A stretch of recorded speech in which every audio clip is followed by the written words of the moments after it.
નમસ્કાર મિત્રો, હું છું રમેશ ચૌધરી ને આપ નિહાળી રહ્યા છો ષડયંત્ર. મિત્રો, જેને આતુરતાપૂર્વક આપણે રાહ જોતા હતા એ થરા એપીએમસી નું ઇલેક્શનનું પરિણામ જાહેર થઈ ગયું છે. પરિવર્તન પેનલ નો ભવ્યાતિ ભવ્ય વિજય થયો છે. એવું કહી શકીએ કે ભાજપે જેને જેને મેન્ડેટ આપ્યા હતા એ લગભગ પેનલમાંથી 8 વ્યક્તિઓ ખેડૂત વિભાગમાંથી ને 3 વ્યક્તિઓ વેપારી વિભાગમાંથી, એટલે ટોટલી 8 ને 3 11 વ્યક્તિઓની જીત થઈ છે. સામે અણદાભાઈ, જે ઘણા વર્ષો સુધી ત્યાં શાસન કર્યું અને એમને પૂર્ણતઃ વિશ્વાસ હતો કે અમે જ જીતશું એટલે એમની પેનલ જીતશે, પરંતુ એમને વેપારી પેનલમાંથી ફક્ત એમનો વ્યક્તિ જીત્યો છે અને ખેડૂત વિભાગમાંથી ફક્ત 2 જણા, એમાં એક અણદાભાઈ પોતે અને બીજા એક ખરસાણ કાકા છે એ જીત્યા છે. બાકીની સંપૂર્ણ પેનલનો રકાસ થયો છે. મિત્રો, ઘણા ટાઈમથી આ આખું થરાનું એપીએમસી નું ઇલેક્શન એક ચર્ચાસ્પદ મુદ્દો રહ્યો હતો. આમ ભાજપે જે એની દાવેદારી કરી હતી કે અમે લગભગ 10 માંથી 9 જીતી જઈશું, એમને સંપૂર્ણતઃ પેનલનો વિશ્વાસ હતો. એ વિશ્વાસ એમને સિદ્ધ કરી બતાવ્યું છે. ઘણા બધા વ્યક્તિઓની વાત થઈ અત્યારે, એટલે વાત એવી કરતા હતા સરકારી તંત્રનો દુરુપયોગ. તો મિત્રો, આ પણ સત્ય છે. સરકારી તંત્રનો દુરુપયોગ થાય જ, કરતા જ હોય કોઈ, એ ભલે બધી વાતો કરતા હોય ને પાછલા બારણે શંકરભાઈનો સંપૂર્ણ ટેકો રહ્યો છે.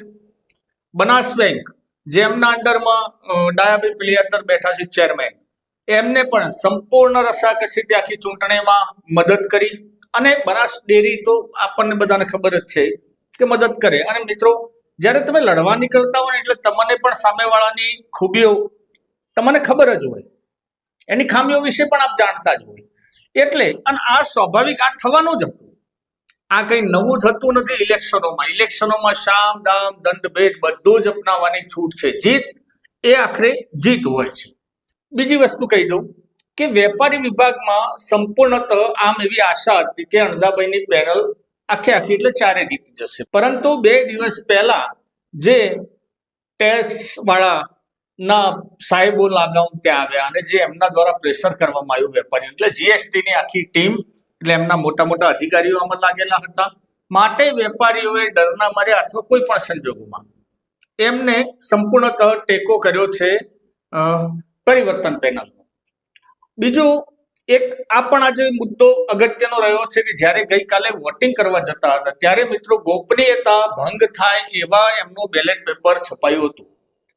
જે કાર્ડમાં તમોને જે બેલેટ પેપર આપવામાં આવતા હતા એમાંનો નંબર, સામેવાળાનો નંબર, તમે જ્યારે વોટ આપવા આવ્યા છો એટલે નંબર પણ ત્યાં લખેલા હતા. એ ભલે કહેતા હોય કે અમે કોઈને જણાવશું નહીં, પરંતુ અધિકારીઓ એટલે ઇલેક્શન કમિશન પણ સંપૂર્ણ આ કામમાં લાગેલું હતું.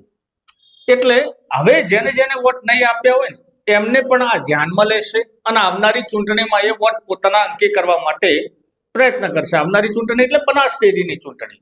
પરંતુ અત્યારે શંકરભાઈનો એક ભવ્ય વિજય આપણે બનાસકાંઠા જિલ્લામાં જોઈ રહ્યા છીએ. અત્યારે સૂર્ય મધ્યાહને લાગે છે. અત્યારે એમને હરાવવાળું કોઈ નથી. એક હતું શાસન કોઈ પણ રીતે, કારણ કે ડેરી જ્યાં સુધી એમના કબજામાં છે ત્યાં સુધી તમે એમને યેન કેન પ્રકારે પણ એ તમારા જોડે જીતી જવાના છે. કારણ કે ડેરીની પહોંચ જિલ્લાના નાના ગામમાં એક ઘર સુધી એમની પહોંચ હોય છે. માટે મૂળ કોઈ પણ રીતે જીત એ જીત છે. બીજું મિત્રો, પરિણામ આમ વહેલું આવી જવાનું હતું, પરંતુ અત્યારે આ વિડીયો શૂટ થાય છે લગભગ 5:30 વાગે, એટલે 5 વાગે પરિણામ મળ્યું છે. જિલ્લા રજિસ્ટરે અંદર એક ડખા પડ્યા હતા. એમાં અણદાભાઈના કહેવા મુજબ એમના 6 જીતતા હતા, સામેવાળાના 4 જીતતા હતા અને ભાજપના કહેવા મુજબ એમના 9 જીતતા હતા અને આ બાજુ અણદાભાઈનો 1 જ જીતતો હતો. એટલે અંદર હવે તો અણદાભાઈ જ્યારે પ્રેસ કોન્ફરન્સ કરશે અથવા સામેવાળાની જીતના એમના જે વ્યક્તિઓ છે એ પણ એમની પ્રેસ કોન્ફરન્સમાં બધું જણાવશે. પણ એના હિસાબે ટોટલી પરિણામ 2 કલાકથી વધુ લેટ થયું છે. એટલે 2 કલાક સુધી અંદર શું ચર્ચા ચાલી જિલ્લા રજિસ્ટરનો વિષય છે. પણ સરવાળે હકીકત પરિવર્તન પેનલ ઉપર પબ્લિકે વિશ્વાસ રાખ્યો છે, એ વાત ચોક્કસ.